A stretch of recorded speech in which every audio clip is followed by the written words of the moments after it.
Welcome to Coast Vue. I hope you're having a great Friday. This is the show that celebrates the men and women who are making coastal Mississippi such an amazing place to live, work, and play. It's Friday on Coast Vue. We're going to move to Jeff Duncan real quickly, but let me share one quick quote with you from Selma Lagerlof. And it's one that, it makes a lot of sense to me, but I'm a former publisher, and Jeff Duncan, who will be coming to shortly, he'll be able to relate to this one as well. And here's what Selma said. So as long as there are interesting books to read, it seems to me that neither I nor anyone else, for that matter, need be unhappy. That's for sure. There's so much out there. And if you don't read very much and maybe you have some troubling times in your life, find something that's uplifting. And it will change your dreams. It will certainly change your outlook. But yeah, no one need be unhappy as long as there are books out there to read. Let's move over to my friend Jeff Duncan, who usually he's in his home, and you can see behind him all the books that he reads, and he tells me that's only just a fraction of what it is. He's coming to us from a coffee shop by the Lafitte Greenway today, where he's got a meeting right after this conversation. But how you doing, my friend? I'm doing good, Ricky. It's a beautiful day in New Orleans, and I'm sure over in the Gulf Coast as well. So perfect opportunity to get out and get a little different setting today. Yeah, someone posted something the other day that nothing is more confused than a thermostat in the South in March. and that's certainly true right now. Hey, listen, we were chatting before we started the show. I don't recall ever, maybe it's happened before. I don't recall ever this time in the juncture of the Saints, life, timeline, there being so many headlines about the Saints. NOLA.com and the Times-Picayune continues to knock it out of the park. But, buddy, there is starting from Derek Carr through the defensive line to Jameis Winston and beyond. This has been a really, really incredible headline-making week or two, hasn't it? Yeah, well, free agency started Wednesday, and the Saints have been active. And look, we thought they would be. I know a lot of people were kind of concerned because of their salary cap situation, but the Saints are wizards, as we all know by now, at reaching the limit on that salary cap and getting under the cap. I think it speaks a lot, Ricky, to the culture they built in the building, that so many players are willing to restructure their contracts, some of them even willing to take pay cuts to stay in New Orleans. Now, maybe they didn't have better options elsewhere, but it's interesting to me to see how many players are willing to stay here for less money than they're contractually were obligated. That speaks, I think, volumes about what they've created here.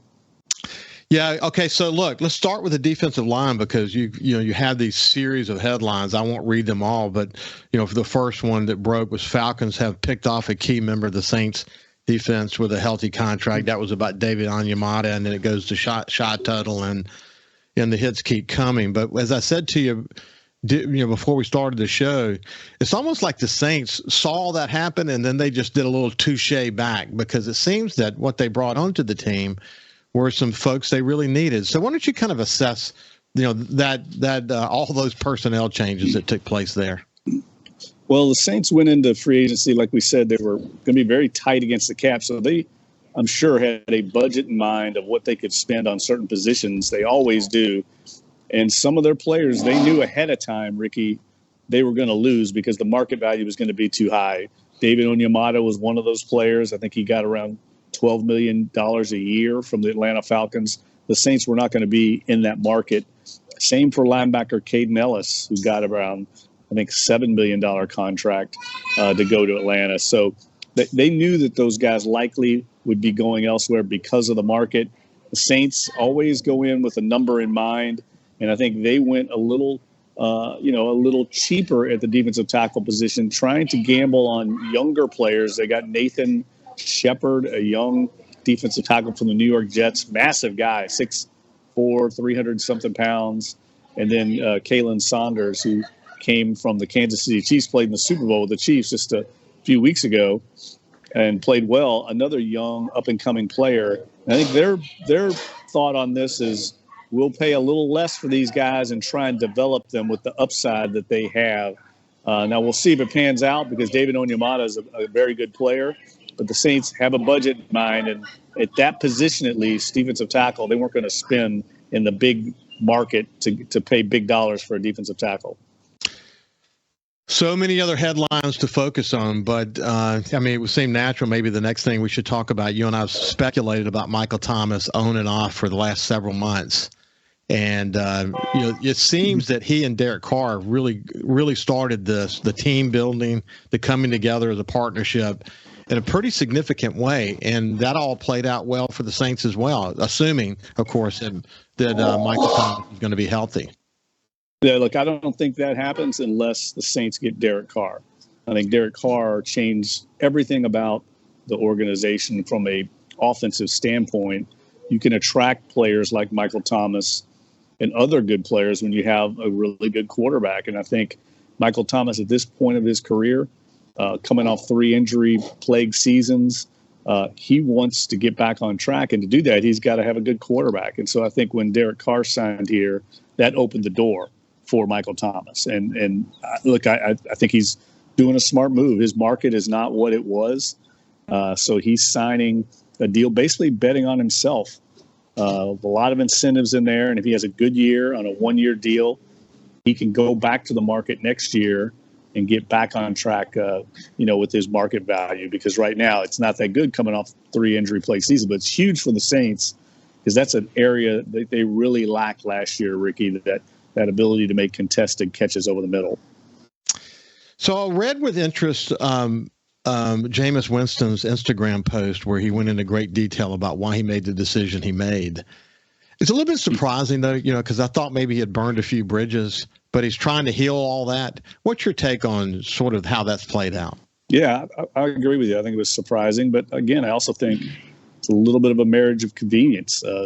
Jameis Winston, I'm sure his representatives looked around to other teams on the market, determined what his market value would be, and then saw the offer that the Saints had. And for him, he could not find another starting opportunity in the league. He was going to be a backup at this point. And the Saints wanted him back for a number of reasons. Not only do they like Jameis Winston, they know he's talented, but also he's a very good teammate in the locker room, well-respected in the locker room.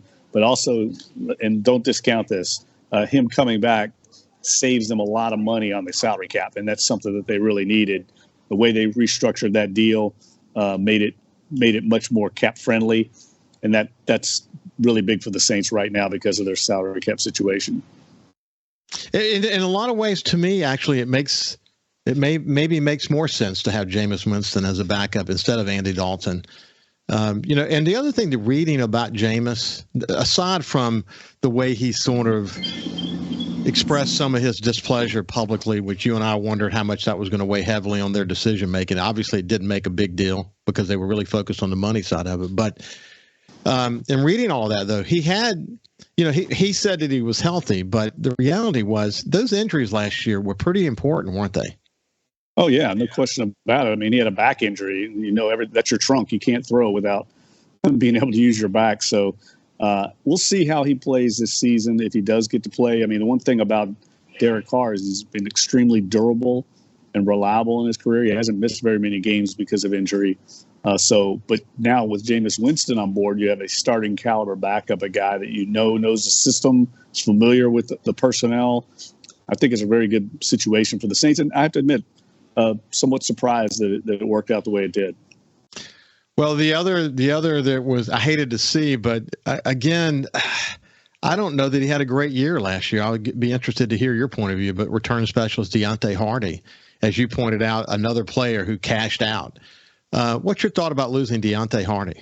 Well, I think the emergence of Rashid Shaheem made Deontay Hardy expendable. They had basically a cheaper version of him. They knew that Deontay Hardy, the end of his 4 years, was going to have a market, and they were not going to be in that market. And when you have a player like Rashid Shaheem, who also can return kicks and punts and also work in a receiver, it basically made Deontay Hardy, a luxury they couldn't afford right now. So Deontay Hardy, I think, got a great deal in Buffalo. I think he's going to do well there. He's certainly, when he's healthy, he's extremely dynamic on returns, as is Shaheed. But he's also had a lot of injuries over there. He's not a very big guy, I think that's also factored into the decision for the Saints.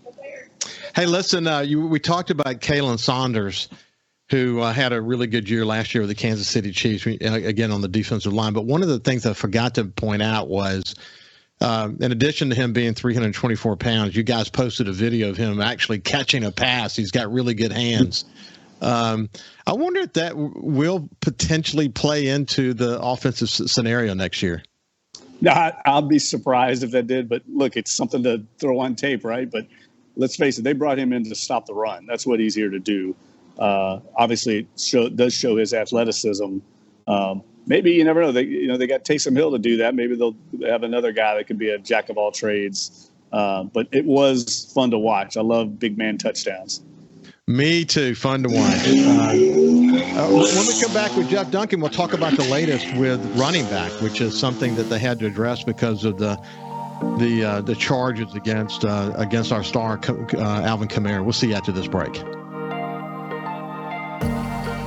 Welcome back to Coast Vue. I have my friend Jeff Duncan, who's actually coming to us from a coffee shop not far from the French Quarter, a really new developing area of downtown New Orleans. He has a meeting there at 9, so we're chatting. So he had a little bit of background noise, but he's doing a really good job of sort of overcoming that. Hey, incidentally, Jeff, one of the things that we'll talk about this some other time, but one of the things that we're really concerned about here in coastal Mississippi is the number of shootings on I-10. And I think that the NOLA.com team has done an incredible job of documenting all that and helping us, really understand it. But I pointed out that the other day on my show that a couple of people were killed in Mexico, and it makes national news. And you're getting people killed in the crossfire on I-10 in New Orleans, and it really doesn't really make national news. But we've got some issues there. But I think the team at NOLA.com, again, has done a great job of covering that. And in fact, I may ask Gordon or someone to join me at some point soon just to kind of dive into that, because it's really on everybody's mind here in coastal Mississippi. Anything to say about that before we move back to the Saints? Well, look, I would say, just last weekend, I think we talked about the New Orleans Book Festival. That they had a great event with incredible talent. A lot of headliners were in town, and I was at a reception there. And a lot of the out-of-town authors that were in town were asking me questions about that. What is it like to live in New Orleans? We see the headlines. So it's a perception problem for the city. It's not just a perception problem. It's a real problem that they have to get under control. It's been that way for as long as I've lived here. But it does show you when you start talking to people that come in, guests out of town, worried about the situation because they've read those headlines. Yeah. One of the things that we did well when I was there, you did it well before I got there, and you're still doing a great job at it today, and that is graphically showing something like the kind of shootings that are taking place on I-10, graphically showing that so people can see it on a map and have a sense of it and say, okay, how often do I drive by that same area? Like Ann and I had to bring our granddaughter today, actually, to Auctioner, and it's on our mind. I mean, we leave here, we're thinking about it because we're going to drive through all those areas that you guys have graphically shown so many times. But if listeners are interested in knowing more about it, I would really encourage you to go read the Times-Picayune and NOLA.com. You can do a search on their website. And they've done extraordinary coverage about it, and hopefully we can come to some resolution about all that. Okay, so anyway, getting back to the Saints, it's there's just been a flurry of free agent signing. I think one of the most important is around running back for people who, if they might have been asleep at the wheel and not realize the kind of trouble potentially that Alvin Kamara is involved with. Let's remind people what that's about and why they would go get someone like the top scorer on for touchdowns last year. That's who we just signed. So let's talk a little bit more about that. Well, Alvin Kamara is obviously facing some type of league discipline. His court case is going to be heard this summer, and so the Saints are being proactive about that. It's something they knew that they were going to have to address. And you have to have two good backs in this league anyway. And I think Mark Ingram, who was the oldest back in the league a year ago, it'll be interesting to see what his market is if he wants to continue playing. But Jamal Williams, the player you were referencing, who the Saints signed, led the league in rushing touchdowns last year. He had 17. He's a really good goal line back, a very good short yardage back. actually played with Taysom Hill at Brigham Young, so they're familiar with each other. And he's a terrific number 2 running back, a really good signing for the Saints, the kind of guy that can carry the load if Kamara's out for a certain period of time, and also can be a good change of pace back to go with Kamara if he's in the lineup. And I don't think they're done there either, Ricky. I think they'll definitely draft a running back as well, have another guy there as an insurance policy. Interesting times for the Saints, but I'm really pleased with the way this team's kind of putting it all together. And Derek Carr, coming in was a really key point to that. In fact, I noticed on the Saints newsletter, you guys posted a letter to the editor where someone was criticizing the team for still not getting the right quarterback, believe it or not. So Derek Carr's got something to prove. He knows it too, doesn't he? Yeah, he's going to come in with a chip on his shoulder with the way things played out in Las Vegas. In the Saints, I think were very bold and decisive in going after him. I think it was smart. I don't know how good Derek Carr is going to be. I mean, I have to see him play in person and evaluate him over the course of the season. But he's a proven commodity, a guy that's played and won a lot of games at the NFL level, and he solidifies the position. That's really the most important thing. The Saints don't need him to be Drew Brees. They need him to be just a very solid winning quarterback, especially in the division the way it is right now. I think you'd have to say, Ricky, as we sit here, in March, the Saints are the favorites to win the division, and you win the division in the NFL right now, you get a automatic home playoff game. And I think anybody would say, regardless of, this isn't the Saints of the 2017-18 run when they were dominant, winning 13 games, but you get a home playoff game in that Superdome, no one's going to want to come in here and play the Saints regardless of where they're at right now. Hey, listen, we're going to come back to Derek Carr because there's a lot to talk about in terms of how he's so quickly assimilated into the culture of New Orleans and how he's played that hand so well. But before we do that, I just want to make sure, anything else notable that you want to bring out before we move over to maybe the longer story around Derek Carr? No, look, I mean, the Saints, I don't think anything that's happened so far has been surprising. I think except for Jameis Winston coming back, that was a bit of a surprise. I think everything else has happened according to plan. I think the Saints understand they still got more work to do. I think they're going to lean heavily, Ricky, on Jeff Ireland and his ability to draft. I mean, they're compiling draft picks. They know that's in this league, that's the cheapest way to go right now. Get cheap talent, if you will, on those rookie contracts. And when you got a guy that evaluates talent as well as he does, it makes a lot of sense to lean on him in the NFL draft. This is going to be a big draft for the Saints going forward. Listen, I don't mind telling you, when you see the social media posts by people like Drew Brees and others of Drew and Derek Carr together on the field, they seem sort of the same size.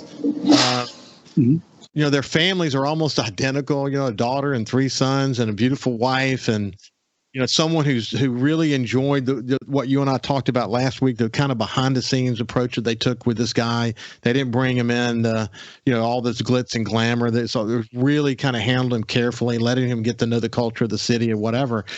But he seems to get that, man. I mean, the Saints were masterful in the way they handled that. But he seems, and his family seems, to be an awesome fit for this city. Yeah, I would agree. And I think the Saints are probably playing the same type of hand that the Rams played a couple years ago when they went out and got Matthew Stafford, guy that had been in somewhat of a dysfunctional organization in Detroit, never really won at a high level. And they got him in there, and he definite upgrade at the quarterback position. They won a Super Bowl. I think the Saints look at the same similar background for Derek Carr with the Raiders, where he had a number of different coaches, a number of different offensive systems, and never really – I mean, he's a losing record as a quarterback, never won a playoff game. So that's the mark on his resume, but he also was not in a great culture or a great atmosphere. I think they feel like getting him into New Orleans in the Saints locker room, where they already have a very talented roster, that he can flourish. And again, they're not asking him to carry the team. He just has to be a key part of it.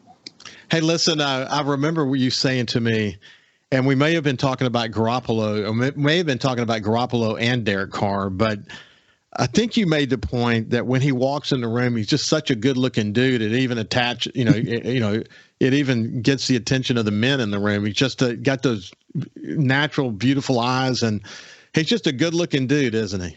Oh, yeah. There's no question about that. Matter of fact, we had some people saying that they wish the Saints would have gotten in the market for Jimmy Garoppolo just so they could interview him every week.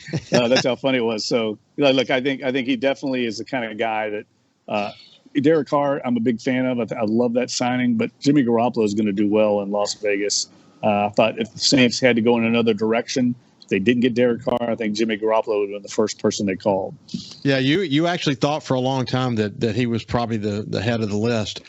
If I read that contract right, did he go for a little less? Is that what I read? Did he go for a little less than Derek Carr? Yes, he did. And so and look, he has experience and familiarity with Josh McDaniels from their time together in New England. So it made a lot of sense that the Raiders would go after him. And a lot of people are going to be watching those two quarterbacks and see how they play out this season, because there's obviously going to be a little bit be joined at the hip, because the Saints could have gone after Jimmy Garoppolo. Instead, they made a really quick decision to go after Derek Carr, but probably because of Dennis Allen's familiarity with Derek Carr, because he was the head coach that drafted him when he was in Las Vegas. We can scoot right past that, but the reality is, understanding sort of the cultural fit, understanding the leadership fit, and knowing that component, that's, whether you're running a company or trying to find a good quarterback leader, that's a major dimension in the conversation, that he was able to know what it's going to be. And with Garoppolo, there would have been a little bit of, mystery, so that was a good one for him. Yeah, no, it's a great point. I mean, the familiarity is huge in this league. So like any other business, you understand what you're getting in Derek Carr. And I think he was a perfect fit culturally for this team. He's a veteran guy. He brings instant credibility in the locker room with the veteran players. There's a lot of strong leaders on this team that want to win. Yeah, for sure. Hey, listen, it's been great to see you, my friend. Have a good meeting. And we'll be back in just a second with Robbie D'Angelo. We'll see you after this.